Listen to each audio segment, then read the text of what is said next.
Welcome to the Blah Blah Podcast. My name is Paul Walker's best friend, I'm Allie.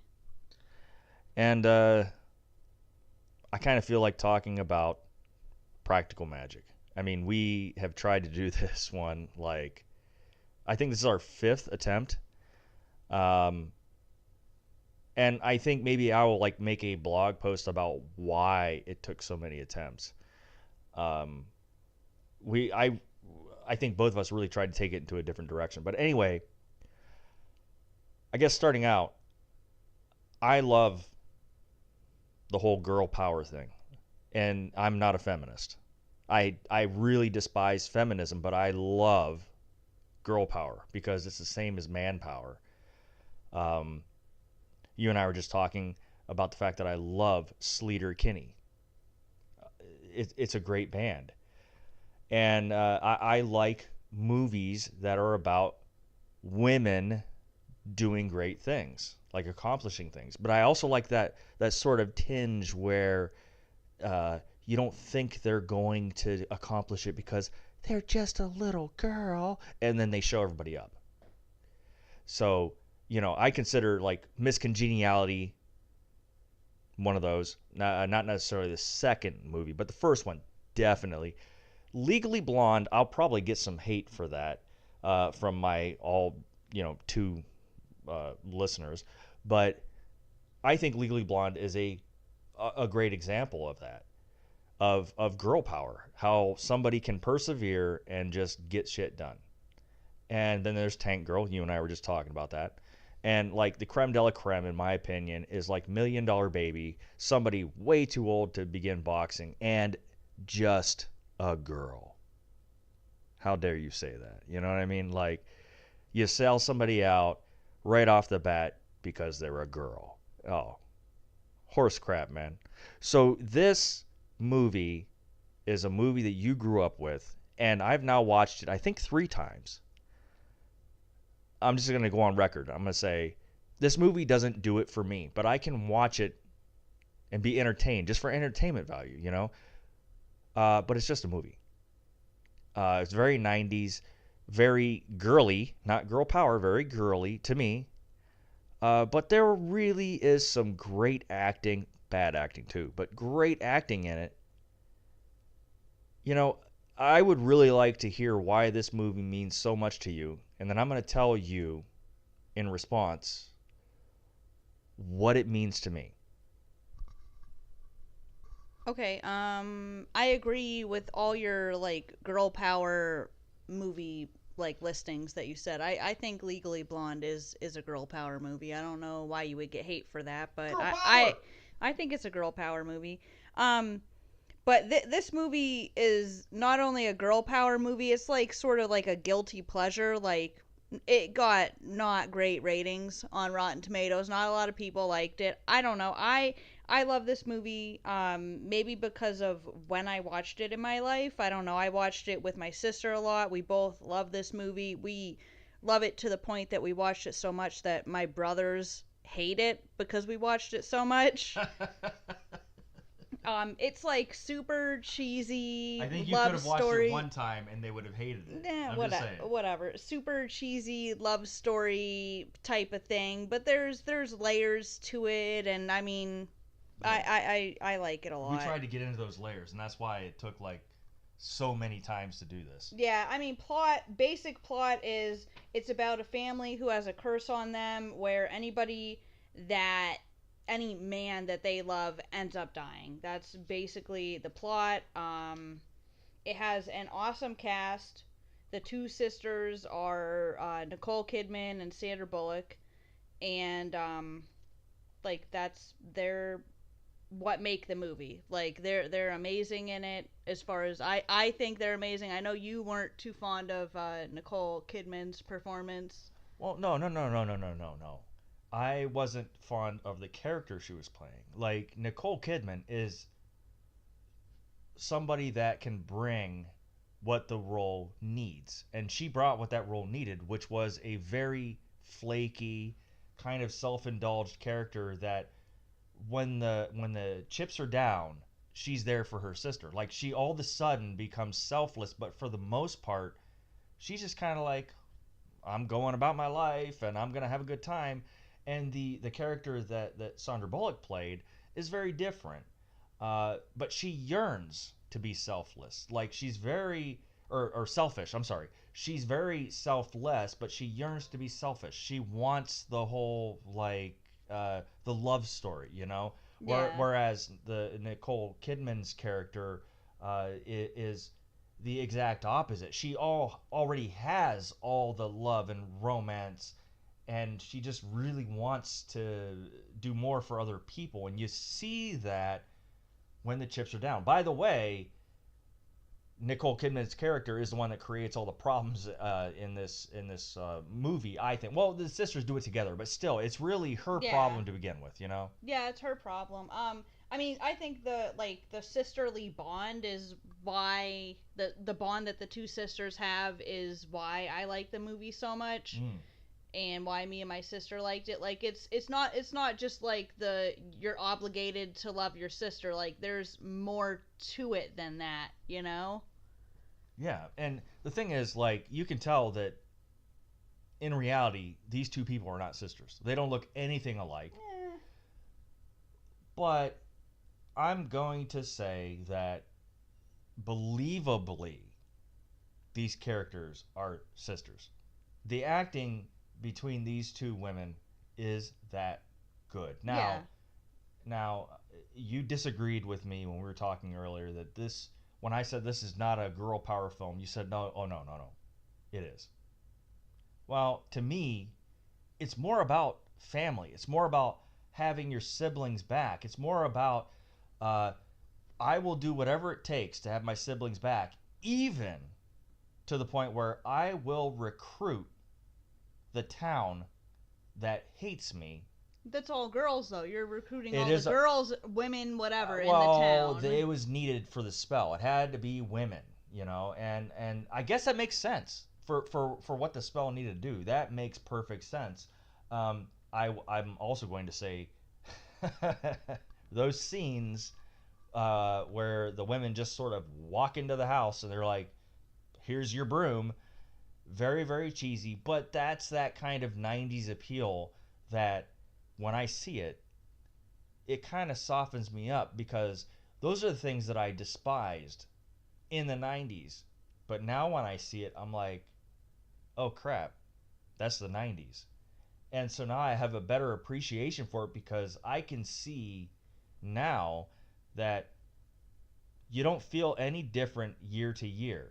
You only feel nostalgic when you're looking back in the past. And you know what? The 90s actually did rock. Today rocks, but the 90s did too.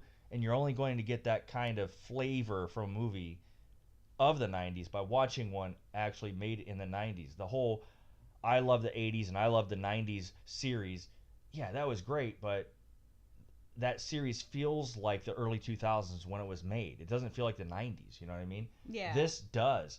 And to me, this does not feel like a girl power movie. And I don't like the term girl power, but female power sounds kind of awkward, and woman power sounds kind of awkward. Girl power just rolls off the tongue very nice. Um, but at the same time, I really do like power. I like man power. I like it where a man is doing some really good stuff and just rising above to the occasion. You know, like the movie Rocky, where you have no chance of winning and he becomes a legend. And I also like the movies where a woman is just like, I could do this. And in this movie, you see this. You see that they find a way to do it. They're forced to. I want to talk about that scene Yeah, where go they're ahead. sort of forced to. Yeah. There's two aunts in the movie that have raised them, and so they end up going back to live with these aunts while they're dealing with this problem.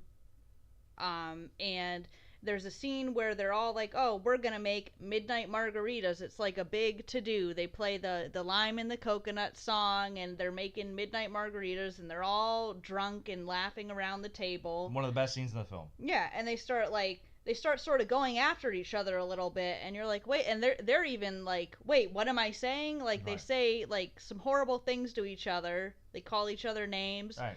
and then they're sort of forced to take responsibility for what they've done. The two sisters are forced to take responsibility for what they've done, and the ants are like, okay, we're leaving, you guys take care of it. It started off as like a silly, upbeat, like fun scene, and it ended up being like sort of the turning point of the movie almost. Right. But I honestly felt that the ants were always in the wings. They were always there, like sort of like in the rafters, just sort of like watching things. But the movie never portrayed that, and so you got to go at face value. You have to assume they're really on their own. Okay, so all the good stuff aside, like I can watch this movie and see it for what it is. It's not my type of movie.